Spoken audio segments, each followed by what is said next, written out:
అందరికీ నమస్కారం. TET teacher eligibility test paper 2 తెలుగుకు అంటే ఆ పేపర్ రాయటానికి సన్నద్ధమయ్యే అభ్యర్థుల కోసం ఈరోజు మనము వ్యాకరణ పరిభాష అనే పారిభాషిక పదాలు అంటే వ్యాకరణంలో ఉన్నటువంటి వివిధ పారిభాషిక పదాలను గురించి చూద్దాం. ముఖ్యంగా అసలు ఎందుకు ఈ పారిభాషిక పదాలు మనం తెలుసుకోవాలి అని అంటే సంధులు కానీ లేకపోతే అలంకారాలు కానీ లేకపోతే ఇంకా గ్రామర్లో అంటే మనకి వ్యాకరణంలో ఉన్నటువంటి వివిధ అంశాలు అర్థం కావాలి అని అంటే పారిభాషిక పదాలు తెలియాలి. ముఖ్యంగా సంధులు అర్థం కావాలి అని అంటే వ్యాకరణ పరిభాష ఏంటనేది తెలియాలి. లేకపోతే సంధి సూత్రం అస్సలు అర్థం కాదు. సంధి సూత్రం అర్థం కాకపోతే మనకి ఇచ్చినటువంటి పదాలని మనం ఏ సందో గుర్తించడం కష్టమవుతుంది అన్నమాట. కాబట్టి ఖచ్చితంగా ఇప్పుడు పరిభాష లేదా పారిభాషిక పదాలు అంటే అవి ఎక్కడి నుంచో ఏవో కాదు, ఉన్నటువంటివి అంటే మన మామూలుగా వాడేటువంటి పదాలే, కాకపోతే మరో రూపంలో వ్యాకరణవేత్తలు వాటిని రాయడం జరిగిందనమాట. అయితే ఇక్కడ అవి మామూలుగా మనం అర్థం చేసుకోవాలి అంటే చూడండి, ఇప్పుడు మనకి సైన్స్ ఉంది. సైన్స్లో మనం ఏమంటాం, మామూలుగా అయితే చెట్లు అంటాం, అదే సైన్స్ వాళ్ళు ఏమంటారు వృక్షాలు అంటారు కదా. అట్లాగే ఆకులు అంటాం, వాళ్ళు పత్రాలు అంటారు.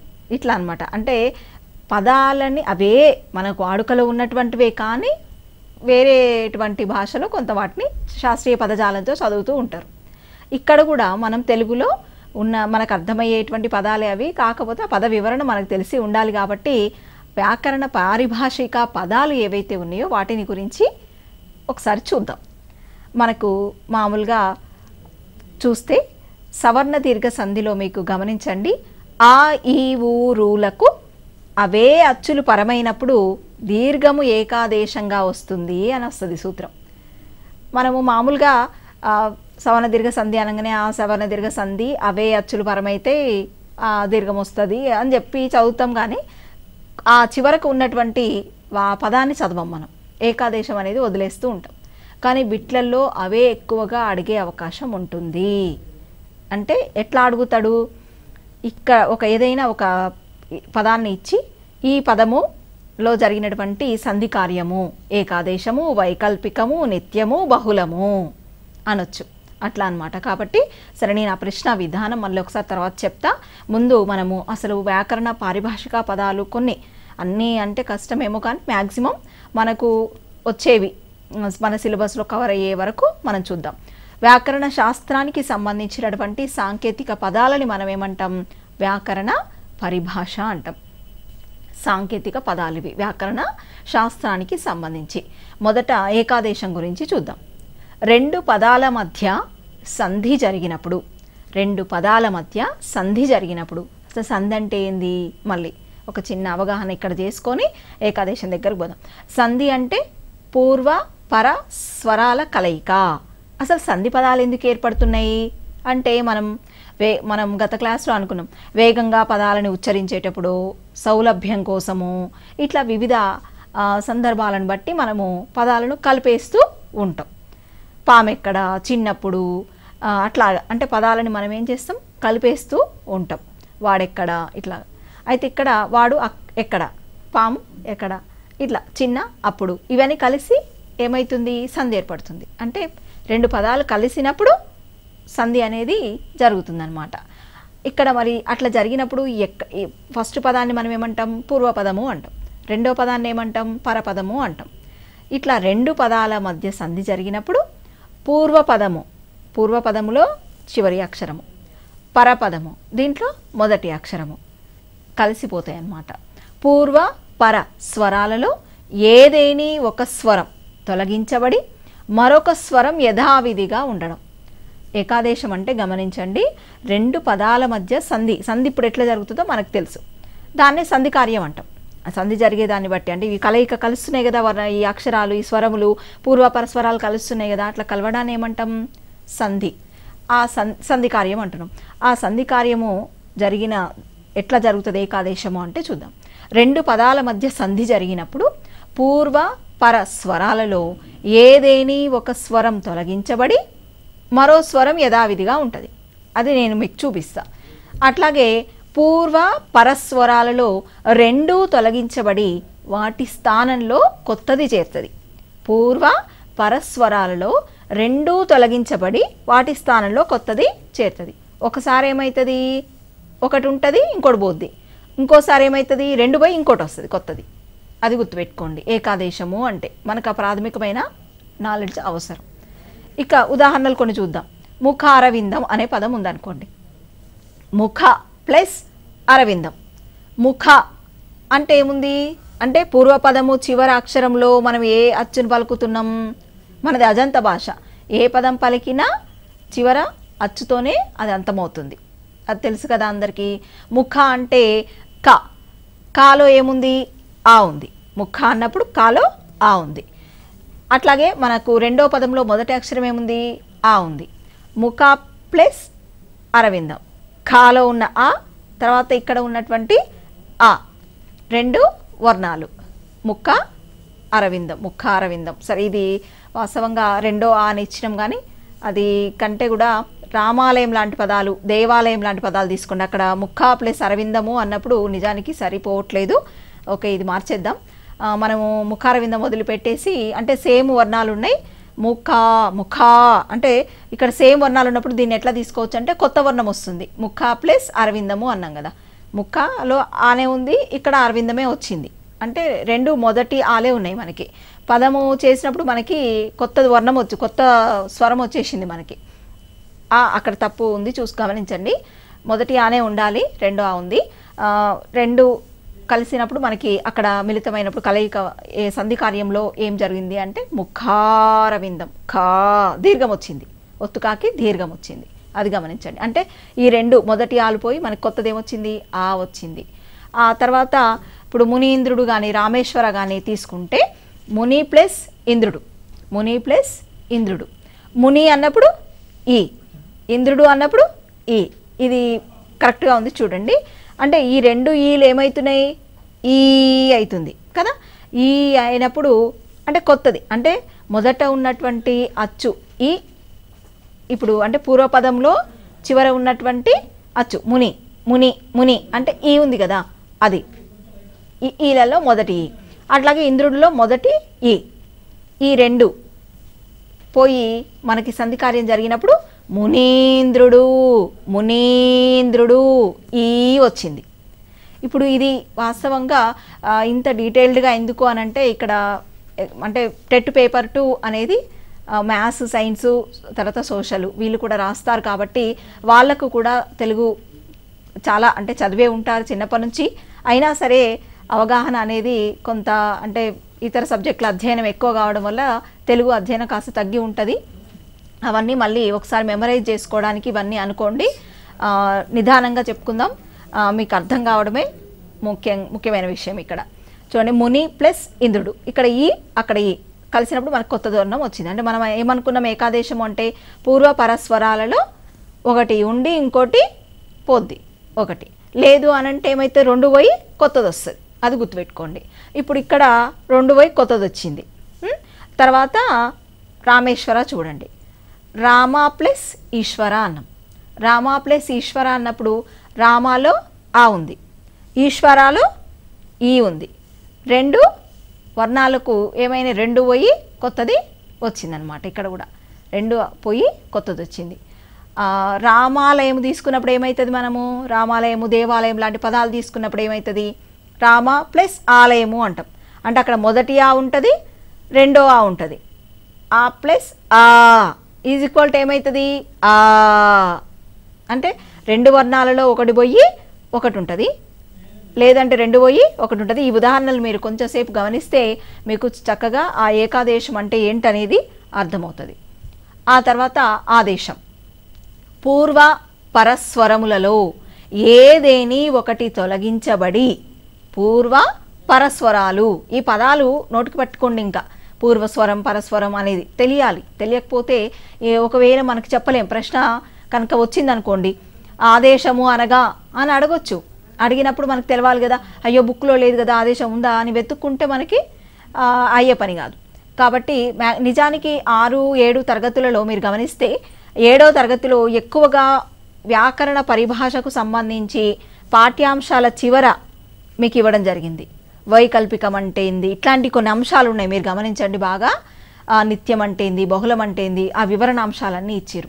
కాబట్టి మనము ప్రశ్న రాదు అనుకోవడానికి ఏమాత్రం అవకాశం లేదు. ప్రతిదీ మనం చదివేది అది వస్తుందేమో అనుకునే చదవాలి. కాబట్టి ఏది చిన్నది అని తీసేయడానికి లేదు. మనకి ప్రతి మార్కు విలువైనది. ఆదేశము అనుకున్నప్పుడు పూర్వ పరస్వరములలో ఏదేని ఒకటి తొలగించబడి దాని స్థానంలో మరొక కొత్త స్వరం శత్రువు వలె వచ్చి చేరుతుంది. అంటే ఇక్కడ మామూలుగా రెండు పదాలు కలిసి సంధి జరుగుతూ ఉంటుంది కదా. జరిగినప్పుడు ఏమవుతుంది, ఒకదాన్ని తీసేసి ఇంకొకటి వచ్చి కూర్చుంటుంది అనమాట. మొత్తానికి దాన్ని తీసేస్తుంది. అట్లా ఇప్పుడు చూడండి, నాల్కలు సాచుచు. మనకి 10వ తరగతిలో వీర తెలంగాణ పాఠం ఉంది. అక్కడ మనకు ఒక పద్యంలో ఈ నాల్కలు సాచుచు జలది అని చెప్పేసి ఒక పద్యం వస్తుంది మనకి. అక్కడ నాల్కలు సాచుచు అన్నప్పుడు సా అనేది ఏమైంది, చాగా మారింది. మనం సంధి పదంగా చేసినప్పుడు నాల్కలు ప్లస్ చాచుచు అయింది. నాల్కలు ప్లస్ చాచుచు అయింది. చా వచ్చేసింది. అంటే మనం మళ్ళీ పదాన్ని రాసినప్పుడు ఏమైంది, సా ఉంది. అంటే పూర్వ పరస్వరములలో నిజానికి ఏముండాలి, నాల్కలు చాచుచు అని ఉండాలి కదా. కానీ పూర్వపరస్వరాల్లో ఒకటి తొలగించబడ్డది. పూర్వపరస్వరాల్లో ఏం తొలగించబడ్డది, చాకు దీర్ఘం తొలగించబడ్డది. తొలగించబడి అక్కడ ఏమైంది, ఒక కొత్త స్వరం శత్రువు వలె వచ్చి చేరింది. నాల్కలు సాచుచు అయింది. అట్లాగే కూరగాయలు చూడండి, కూర ప్లస్ కాయలు, కూర ప్లస్ కాయలు. కూరలో కూర ఉంది, కాయల్లో కాయ లేదు, మనకి గా వచ్చేసింది. అంటే కూర కాయలకు బదులు కూర గాయలు ఉన్నది. ఇది గసడ దవాదేశంది. నాల్కలు సాచుచు కూడా గసడ దవాదేశంది. అంటే ఆదేశం పేరులో కూడా గుర్తుపట్టవచ్చు మీరు. గసడ దవాదేశ సంధి, గసడ దవాదేశ సంధి, ఆదేశ సంధి అని. అట్లా అంటే మనం వ్యాకరణం చదివేటప్పుడు పదాలను విడదీసుకుంటూ అందులో ఉన్నటువంటి మీనింగ్ని అర్థం చేసుకుంటూ కనుక చదివితే సులభంగా వచ్చేస్తాయి. ఇక ఆగమం చూద్దాం. పూర్వ పరస్వరములు రెండూ ఉంటూనే వాటికి అదనంగా మరొక స్వరం మిత్రుడి వల్లే వచ్చి చేరుతుంది. ఇందాకేమో శత్రువు, ఆదేశం అంటే శత్రువు గుర్తుపెట్టుకోవాలి. ఈ రెండు బాగా అభ్యర్థులు కన్ఫ్యూజ్ అవుతూ ఉంటారు. ఆదేశం అంటే ఒక ఆఫీసర్ అనుకోండి, ఆఫీసర్ కింద మనం పనిచేస్తూ ఉన్నాం, ఆదేశాలు ఇస్తాడు. అప్పుడు మనకి ఎట్లా ఆదేశాలు ఇస్తున్నప్పుడు మన మీద కమాండ్ చూపిస్తున్నప్పుడు శత్రువులాగా అనిపిస్తారు కదా మామూలుగా. అట్లా ఇక్కడ గుర్తుపెట్టుకోండి, ఆదేశం అంటే ఒక శత్రువు అని. అంటే ఆఫీసర్లందరూ శత్రువులు అని కాదు ఇక్కడ, కానీ మనకు గుర్తుండడం కోసం మాత్రమే. ఇక్కడ ఆదేశం అంటే శత్రువు. ఆగమం అంటే మిత్రుడు. ఆగమం మన ఇంటికి మిత్రుడు వచ్చిండు, ఆగమం. అట్లా గుర్తుపెట్టుకోండి, మనం గుర్తుపెట్టుకోవాలి, మనకు మార్కు రావాలంతే. పూర్వ పరస్వరములు రెండూ ఉంటూనే వాటికి అదనంగా మరొక స్వరం ఎట్లా వస్తుంది, మిత్రులాగా వచ్చి చేరితే దాన్ని ఆగమం అంటాం అన్నమాట. మనకి వీటికి సంబంధించిన సందులు చాలా ఉన్నాయి పాఠ్యపుస్తకాల్లో 6 నుంచి 10 వరకు. ముఖ్యంగా 9, 10 తరగతుల్లో మనకి రుగాగమ సంధి, టుగాగమ సంధి ఇట్లాంటివన్నీ తగులుతూ ఉంటాయి. రుగాగమం, టుగాగమం ఇట్లా అన్నప్పుడు ఏముంది అందులో, ఆగమం. అది తెలవాలి కదా మనకి. అందుకోసం ఈ పారిభాషికని మనం నేర్చుకోవాలి. ఇక్కడ పేదరాలు ఉంది, ఎట్లొచ్చిందో చూద్దాం మరి. ఆగమం మిత్రులాగా. పేదరాలు అసలైతే ఈ పదాలు ఏంటి, పేద ప్లస్ ఆలు, బాలింత ప్లస్ ఆలు, శ్రీమంత ప్లస్ ఆలు ఇట్లా ఉంటాయి అన్నమాట. ఇక్కడ అట్లాంటి అంటే ఈ ఆలు శబ్దంలో ఉన్నటువంటి ఆ ఏమైంది, రాకు చేరింది, రాలోకి వచ్చేసింది, రాగా మారిపోయింది, మిత్రులాగా వచ్చింది. పేదరాలు, బాలింతరాలు, గుణవంతురాలు, శ్రీమంతురాలు ఇట్లా జవరాలు ఇట్లా అంటాం అన్నమాట. అంటే మిత్రుల్లాగా వచ్చి చేరింది అని గుర్తుపెట్టుకోవాలి. ఇక నిత్యము, సంధి తప్పనిసరిగా జరగడాన్ని మనము నిత్యము అంటారు. సంధి అంటే ఖచ్చితంగా ఇక్కడ సంధి జరుగుతుంది అనే విషయాన్ని అభ్యర్థులు గుర్తించాలన్నమాట. ఇక్కడ ఉదాహరణలు కొన్ని చూస్తే మనకు సంధి సూత్రాల్లో కూడా కొన్ని వస్తాయి, నేను అది చెప్తా ఇప్పుడు మీకు. రామయ్య అని చూడండి. ఫస్ట్ రామయ్య చూసినప్పుడు ఏమవుతుంది, రామ ప్లస్ అయ్య అంటే రామ అయ్య అనే 2 పదాలు కలిసి రామయ్య అనే పదం ఏర్పడింది. ఇక్కడ రామాలో చివర ఏముంది అంటే ఆ మొదటి పదం చివర ఉన్నటువంటి అక్షరము మనకి మాలో అచ్చు ఆ ఉంది, మళ్ళీ ఎదురుగా ఆ ఉంది. రామ ప్లస్ అయ్య రామయ్య అయింది. ఇక్కడ మనకి రెండు తెలుగు పదాలు కాబట్టి మనకి అత్వసంధి అవుతుంది నిజానికి. ఇది అంటే నిత్యానికి ఉదాహరణ. తర్వాత బాలుడతడు చూడండి, బాలుడు ప్లస్ అతడు, బాలుడు అతడు రెండు పదాలు కలిసి బాలుడతడు అయింది. జగమెల్ల, జగము ప్లస్ ఎల్ల, జగము ప్లస్ ఎల్ల ఇవి ఉత్వసంధులు. ఇక్కడ జగమెల్ల అయింది. అంటే ఇక్కడ మనం ఎట్లా గుర్తుపెట్టుకోవాలి అంటే ఉత్వసంధి సూత్రం ఉదాహరణకు అనుకుందాం. ఉత్తుకు అచ్చుపరమైన సంధి నిత్యము అంటాం. ఉత్తుకు అచ్చుపరమైన సంధి నిత్యము అంటాం. ఇక్కడ ఉత్తుకు అచ్చుపరమైన సంధి నిత్యము అనగా ఆ నిత్యం కోసం ఈ నిత్యం మనకి తెలియాలన్నమాట. అంటే సంధి ఖచ్చితంగా జరుగుతుంది ఈ పదాలలో అనే విషయం మనము గమనించాలి. ఇక వైకల్పికం. వైకల్పికం అంటే సంధి ఒకసారి జరిగి మరోసారి జరగకపోవడం. ఇప్పుడు చూడండి, మేనత్త ఉంది, మేనా ప్లస్ అత్త, మేనా ప్లస్ అత్త కలిసి మేనత్త అయింది. అంటే ఇక్కడ సంధి జరిగింది. అదే చూడండి, గమనించండి, మేనా ప్లస్ అత్త ఈ పదాలే కలిసినాయి, కానీ మనకేం పదం వచ్చింది? మేనయత్త అయింది. మేనత్త అక్కడ వచ్చేసింది, కానీ ఇక్కడ మనం సంధి జరగకుండా చూస్తున్నాం ఒక రూపాన్ని. మేనయత్త అన్నప్పుడు ఇక్కడ సంధి లేదు. మరి ఇది సంధి లేదు అని అంటే నిజానికి ఎడాగమం, యకారం ఆగమంగా వచ్చింది అని అనుకున్నాం. ఎడాగమ సంధి దగ్గర మనం ఇది మళ్ళీ చర్చిద్దాం దీని గురించి. మేనయత్త అయింది అంటే ఒకసారి సంధి జరుగుతుంది, ఇంకోసారి సంధి జరగకపోవచ్చు అనమాట. అట్లా జరిగినప్పుడు దాన్ని ఏమంటాం? వైకల్పికము అంటాం. దీనినే ఇంకా ఏమంటాం? విభాష అంటాం. అంతేకాదు నెక్స్ట్ ఇంకా బహుళం ఉంది. బహుళము చూస్తే మనకి సంధి నిత్యంగా, ఇప్పటి వరకు మనం అనుకున్నాం, సంధి నిత్యంగా, వైకల్పికంగా, నిషిద్ధంగా, అన్య విధంగా జరుగుతుంది. అంటే సంధి బహురూపాల్లో జరగవచ్చు, బహురూపాలుగా ఉంటుంది అని సంధి కార్యాలు, అది బహుళం. ఇక్కడ చూడండి, సోమయ్య అన్నప్పుడు సంధి జరుగుతుంది, సోమ ప్లస్ అయ్య అన్నప్పుడు సంధి జరిగింది, ఇది నిత్యం అనుకుంటున్నాం. అట్లాగే పుట్టినిల్లు, పుట్టిన ప్లస్ ఇల్లు, పుట్టినిల్లు, పుట్టిన ప్లస్ ఇల్లు అంటే సంధి జరిగింది. ఇక్కడ పుట్టిన ఇల్లు సంధి జరగలేదు. పుట్టినిల్లు అన్నప్పుడు సంధి జరిగింది, పుట్టిన ఇల్లు అన్నప్పుడు సంధి జరగలేదు. ఇక్కడ మళ్ళీ ఎకారము ఆగమంగా వచ్చింది. అంటే వైకల్పికం, అది నిత్యం, ఇది వైకల్పికం. తర్వాత సంధి జరగకపోవడం వల్ల అంటే ఇక్కడ వ్యాకరణ కార్యం జరగలేదు అని అర్థం. సంధి కార్యం జరగలేదంటే వ్యాకరణం ఇక్కడ లేదు, జరగలేదు అని. ఇక్కడ చూడండి, మా ఇల్లు, మాయమ్మ ఇట్లాంటి పదాలన్నీ కూడా దానికి ఉదాహరణగా మనము చెప్పుకోవచ్చు వైకల్పికానికి. ఇక రమ ఎక్కడ, రమ ప్లస్ ఎక్కడ ఇట్లా సంధి పదమే. అది నిజానికి సంధి జరగవచ్చు కానీ జరగదు, ఒకసారి జరుగుతుంది, ఒకసారి జరగదు. ఏంటి ఇది ఇట్లా అంటే వ్యాకరణము లేదా అక్కడ కవులు గ్రంథాలు రాసేటప్పుడు వాళ్ళ ఛందస్సుకు అనుగుణంగా వేస్తూ ఉంటారు పదాలు, కాబట్టి కొన్నిసార్లు సంధి జరుగుతూ ఉంటుంది, కొన్నిసార్లు జరగదనమాట. సరే, అన్య విధము చూద్దాం. ఒక ప్లస్ ఒక, ఒకనొక, ఒక ప్లస్ ఒక, ఒకనొక అంటే ఇది ఇక్కడ ఎట్లా వచ్చి చూడండి, ఒక ప్లస్ ఒక కలిస్తే మనకేం రావాలి? ఏం వచ్చింది? ఇక్కడ నకారం వచ్చింది. నిజానికి చూడండి, కా ప్లస్ ఓ, కా ప్లస్ ఓ కలిసి ఏం రావాలి? ఓనే ఉండాలి నిజానికి. ఒక ఒక కదా, ఒక ఉండాలి. కానీ ఇక్కడ ఏమైంది? ఒకనొక అన్య విధంగా అంటే ఇంకో రూపంలో సంధి జరిగింది, అది అన్య విధం. అంటే సంధి ఒకసారి జరిగి ఒకసారి జరగకపోతే వైకల్పికం, తర్వాత అసలు సంధే జరగకపోతే నిషిద్ధం, ఆ తర్వాత సంధి ఒక అక్షరం మొత్తం అంటే ఆ పదాలు మారిపోతాయి. ఇప్పుడు అక్షరాలు మారిపోయినాయి అనమాట. ఒకనొక చూస్తే మీకు అర్థమైంది, నకారం వచ్చింది అని. అది అట్లా వస్తే అన్య విధము అని. ఆ తర్వాత ఏమనుకున్నాం? నిత్యము అనేది కూడా మనం చర్చించినాం. అంటే సంధి నిత్యంగా, వైకల్పికంగా, నిషిద్ధంగా, అన్య విధంగా జరగడాన్ని మనం ఏమంటాం? బహుళము అని అంటాం. ఇక తర్వాత ద్విత్వం చూద్దాం. ఏంటి ద్విత్వము? ఇందాక మనం గత క్లాసులో కూడా చూసినాం. ద్విత్వము అంటే ఒక హల్లు కింద అదే హల్లు ఒత్తు వస్తుంది. ద్విత్వం బగును అని వస్తాయి మనకి సంధి సూత్రాలు చదివేటప్పుడు. ద్విత్వం బగును అంటే ఏమిటి అని కొంత అంటే బాగా తెలుగు కొంచెం బ్యాక్గ్రౌండ్ కాని వాళ్ళకి కానివ్వండి, కొంచెం పక్కకు పెట్టిన వాళ్ళకి కానివ్వండి, తెలుగుని అప్పుడు కొంత వస్తుంది సందిగ్ధత.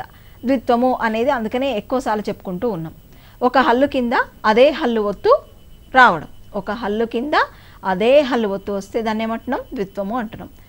కాకి కావత్తు, మాకు మా ఒత్తు, అట్లాగే చాకు, చావొత్తు, యాకు, యావొత్తు. అంటే ఇప్పుడు చూడండి అక్క, చెమ్మ, రచ్చ, అయ్యా, ఇట్లాంటి పదాలలో ఉన్నటువంటి ఏంటి మనకి అంటే ద్విత్వాలు, ద్విత్వాక్షరాలు. ఇవి ద్విత్వాక్షరాలు ఉన్నటువంటి పదాలు అవి.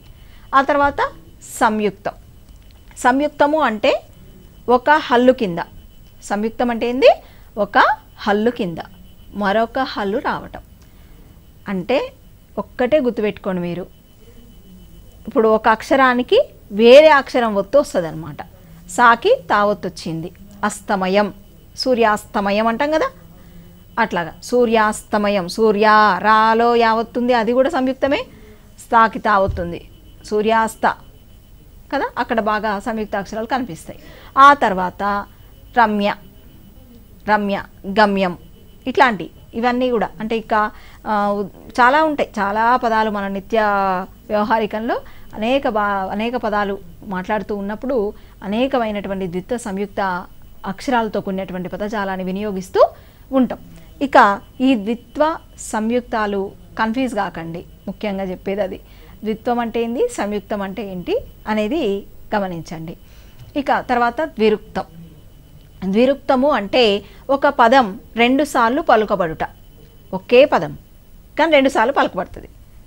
ఏమేమి, ఔరౌరా, ఓహోహో, అట్లా అనమాట. ఒకే పదం ఏమేమి అన్నప్పుడు ఏమీనే కదా అందులో ఉంది. ఏమి ప్లస్ ఏమి, ఏమేమి, ఏమి ప్లస్ ఏమి అంటే ఒకే పదాన్ని ఏం చేస్తున్నాం, రెండుసార్లు పలుకుతున్నాం కాబట్టి అది ఏమేమి, అది ద్విరుక్తం. అట్లాంటి పదాలు వచ్చినప్పుడు ద్విరుక్తం. ఔరౌరా, ఔరా ప్లస్ ఔర, ఔరౌరా. తర్వాత ఓహోహో అన్నప్పుడు ఏముంది, ఓహో ఉంది, అదే ఓహో ఉంది. అంటే ఓహోహో రెండుసార్లు పలుకుతున్నాం దాన్ని.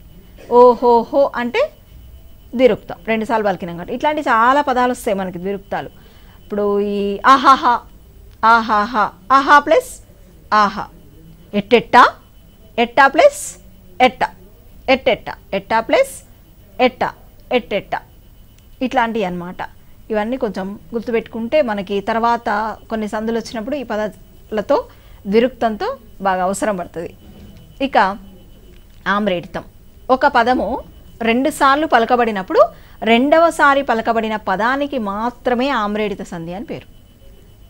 ఇప్పుడు ఇక్కడ కొంచెం అభ్యర్థులు చూసుకోండి, కన్ఫ్యూజ్ కావద్దు. ఏమేమీనే ఇందాక కూడా అనుకున్నాం మనం, ద్విరుక్తంలో ఏమేమి వచ్చింది మనకి, ఔరౌరా కూడా వచ్చింది. అయితే అక్కడ ఏంది, పలికిన దాన్నే రెండుసార్లు పలుకుతున్నాం కాబట్టి ద్విరుక్తం అంటాం. పలికిన పదాన్ని రెండుసార్లు పలికితేనేమో ద్విరుక్తం. ఇక్కడ అంటే పలికిన పదము రెండుసార్లు పలకబడ్డప్పుడు రెండవసారి పలకబడ్డది ఆమ్రేడితం. ఒక పదం రెండుసార్లు పలకబడ్డప్పుడు రెండవసారి పలకబడినటువంటి పదానికి ఆమ్రేడితం అని పేరు. ఉదాహరణకి ఇక్కడ చూడండి, ఏమేమి ఉంది. ఏమి ప్లస్ ఏమి, ఏమేమి అంటే ఇక్కడ ఆమ్రేడితం ఏంటిది, రెండో ఏమి, మొదటిది కాదు.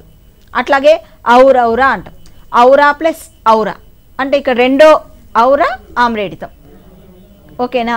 అట్లాగే ఆహాహా అన్నాం అనుకోండి, అప్పుడు రెండో ఆహా. ఎట్టెట్టా అన్నాం అనుకోండి, రెండో ఎట్ట.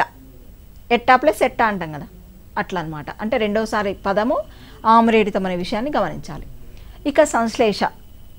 సంశ్లేషలో మనము చూస్తే పూర్వపదంలోని చివరి అక్షరము, పరపదంలోని మొదటి అక్షరం. రెండు పదాలు ఉంటాయి కదా సందుల్లో, సంధి పదంలో. అట్లా పూర్వపదంలోని చివరి అక్షరం, పరపదంలోని మొదటి అక్షరం కలిసిపోయి సంయుక్తాక్షరంగా ఏర్పడి సంశ్లేష అంటాం. సంశ్లేషాక్షరంగా కనిపిస్తుంది. పూర్వపదంలోని చివరి అక్షరం, పరపదంలోని మొదటి అక్షరం కలిసిపోయి ఎట్లా కనిపిస్తుంది, కలిసిపోయి సంయుక్తాక్షరంగా ఏర్పడుతుంది. అదే సంశ్లేష. అంటే ఇట్లా జరిగే మార్పు ఇక్కడ సంశ్లేష, సందులకు సంబంధించినప్పుడు. ఇప్పుడు పూచెను ప్లస్ గలువలు, ఈ రెండు పదాలు కలిసి ఏమవుతుంది, పూచెన్ గలువలు. పూచెన్ గలువలు. పూచెనులో ను, తర్వాత గలువలులో మొదట ఉన్నటువంటి గ కలిసిపోయినాయి. పూచెను గా, ఈ రెండు కలిసి ఏమైంది, పూచెన్గా, పూచెన్గా అయింది కదా, పూచెన్ గలువలు. అట్లా పూర్వపదంలోని చివరి అక్షరం, పరపదంలోని మొదటి అక్షరం కలిసిపోయి సంయుక్తాక్షరంగా ఏర్పడితే అది సంశ్లేష అంటాం. ఇక ఉపద ఒక పదములోని చివరి వర్ణమునకు ముందున్న వర్ణము ఉపద. ఒక పదములోని చివరి వర్ణమునకు ముందున్న వర్ణము ఉపద. గుర్తుపెట్టుకోండి, ఉపద అంటే ఒక పదం ఏదైనా కావచ్చు, కవిత కావచ్చు, భవిత కావచ్చు, సవిత కావచ్చు, లేకపోతే ఇంకోటి. ఆ పదాలలో మనకి ధ్వనిక్రమం అనుకున్నాం మనం గత క్లాసుల్లో. ఆ ధ్వనిక్రమము గుర్తుకుంటే ఉపదని ఈజీగా మనం గుర్తుపట్టచ్చు. కొన్ని అసలు డిఎస్సిలోనే గతంలో అడిగినటువంటి సందర్భాలు ఉన్నాయి. ఎలాగా ఒక పదం ఇచ్చేసి అందులో ఈ పలానా సవిత లేదా పలానా భవితలో తాకు ముందున్నటువంటి లేదా చివరి వర్ణము చివరి అక్షరం ఏంటి అని చెప్పేసి, లేదా చివరి వర్ణానికి ముందున్నది ఉపద ఏమిటి అని అడుగుతాడు. అంటే భవితలో ఉపద ఏమిటి అని అడుగుతాడండి క్వశ్చన్. భవిత అనే పదంలో ఉపద అంటాడు. అన్నప్పుడు కింద మనకు గుర్తుండాలి, ఆ ధ్వనిక్రమాన్ని మనం రాసుకోగలగాలి, అందులో ఉపద ఏదో గుర్తుపట్టాలి. ఎట్లా గుర్తుపట్టాలి? మనకు ఉపద అంటే రావాలి. ఒక పదములోని చివరి వర్ణానికి ముందున్నది. వర్ణాలు గుర్తుపెట్టుకోండి, వర్ణాల సముదాయం మనకు అక్షరం. అంటే ఇక్కడ వర్ణానికి ముందున్నది, చివరి వర్ణానికి ముందున్నది ఉపద. అంటే ఇప్పుడు చూడండి, భవిత అనుకోండి. భవితలో భా రావాలి అంటే, హల్లు రావాలి అంటే ఏమనుకున్నాం గత క్లాసుల్లో? అబ్ ప్లస్ ఆ కలిస్తే భవి భా. తర్వాత ప్లస్ ఈ కలిస్తే వి. తర్వాత తా రావాలి అని అంటే త ప్లస్ ఆ కలిస్తే త. అట్లా కదా. అంటే ఇక్కడ భవితలో కూడా చూడండి, బ ఆ ఈ త్ ప్లస్ త్ ప్లస్ ఆ. అది చూసుకోండి, మీకు స్క్రీన్ మీద త్ అనేది ఉపద అవుతుంది. ఆ తర్వాత అత్ అనుంది, అది గమనించండి. అత్తు కాదు అది, ఆ వరకు చూసుకోండి. అత్ అనేది ఉపద ఇక్కడ. అంటే భవిత పదం ఇచ్చి ఉదాహరణకి ఉపద అని అడిగినప్పుడు మీరేం గుర్తుపెట్టాలి? ఇత్ అనేది గుర్తించాలి. అది తర్వాత తవరకరణం ఉందండి. ఇంకొకటి తవరకరణము. ఇది కూడా ఈజీ, ఎందుకంటే మనం బాగా సందులు నేర్చుకునేటప్పుడు అత్తు, ఇత్తు, ఉత్తు ఇట్లా వస్తూ ఉంటాయి. ఏంది అత్తేంది, మళ్ళీ అకారం వస్తుంది, ఉకారం వస్తుంది, ఇకారం వస్తుంది, ఇట్లాగే పదాలు ఇవి కూడా వస్తాయి. అకారము ఒకటి, అత్తు ఒకటి, ఇవన్నీ వేరువేరా అనేటువంటి ఒక సందేహం కూడా కలుగుతుంది. అక్కడ ఆ సందేహం పోవాలి అని అంటే మనకి తవరకరణము అంటే తెలవాలి. హ్రస్వ అకారానికి బదులుగా అత్తు అని, హ్రస్వ ఇకారానికి బదులుగా ఇత్తు అని పలకడమే తవరకరణం. హ్రస్వ అకారానికి బదులు అత్తు అంటాం, హ్రస్వ ఇకారానికి బదులు ఇత్తు అంటాం, అంతే, ఏం లేదు ఇక్కడ. అట్లా పలికితే తవరకరణం అనమాట. ఇవన్నీ కూడా అంటే మీకు ఉన్నటువంటి అంటే వ్యాకరణంలో మీకు బాగా ఎక్కువగా రిపీటెడ్గా వచ్చేవి, మీకు బాగా తెలియాల్సినటువంటి పారిభాషిక పదాలన్నీ కూడా మనం ఈ తరగతిలో చర్చించినాం. అయితే ప్రధానంగా ఇక్కడ నుంచి బిట్ ఎట్లా ఆశించవచ్చు అంటే, ఇట్లా ఉపద అడగొచ్చు, లేకపోతే తవరకరణము అడగొచ్చు, లేకపోతే తవరకరణము అడగడానికి ఏం లేదులేండి, పెద్దగా రాకపోవచ్చు, కానీ మనకు అవగాహన ఉండాలి. ఇక్కడ క్వశ్చన్ ఏం రాదు, అకారాన్ని అత్తు అంటారని ఏమి ఇవ్వకపోవచ్చు, కాకపోతే అవగాహన ఉండాలి. కానీ ఏకాదేశము ముఖ్యంగా అంటే మనకు సంధి సూత్రం గుర్తున్నప్పుడే ఒకసారి రెండుసార్లు గమనించాను నేను, ప్రశ్నాపత్రాల్లో వచ్చినాయి. అంటే ఈ ఉదాహరణకు అడుగుతాడనమాట, సంధి జరగడము, సంధి జరగకపోవడము ఈ క్రింది వాణిలో. ఒకసారి సంధి జరగడం, ఒకసారి సంధి జరగకపోవడం క్రింది వాణిలో అంటాడు. అట్లా గుర్తుకుండాలి. లేదా ఇత్వ సంధి సూత్రం ఉందండి. ఏ మ్యాధుల ఇత్తునకు సంధి వైకల్పికం అని చదువుతాం మనం తర్వాత క్లాసుల్లో. అయితే ఏ మ్యాధుల ఇత్తుకు సంధి వైకల్పికం అనేది మనకు గుర్తుండాలి. అక్కడ ఏం వైకల్పికం ఎప్పుడు వస్తుంది అనేది, అంటే ఇత్వ సంధి పదాలు ఉన్నా కానీ మనం గుర్తుపట్టవచ్చు వైకల్పికం అనేది. మొత్తానికి మనము ఓవరాల్గా చూసినప్పుడు సరే, ఏకాదేశం నుంచి మొదలు పెడితే ఇప్పుడు మనం నేర్చుకున్న తవరకరణం వరకు కూడా ఉన్నటువంటి పారిభాషిక పదాల మీద పట్టు ఉన్నప్పుడు అసలు ఆమ్రేడి, ఈ క్రింది వాళ్ళలో ఆమ్రేడితం ఇట్లా అడిగినప్పుడు కూడా మనం ఆన్సర్ చేయగలుగుతాం. ఓకే, మళ్ళీ తరగతిలో మళ్ళీ కలుసుకుందాం. అందరికీ నమస్కారం.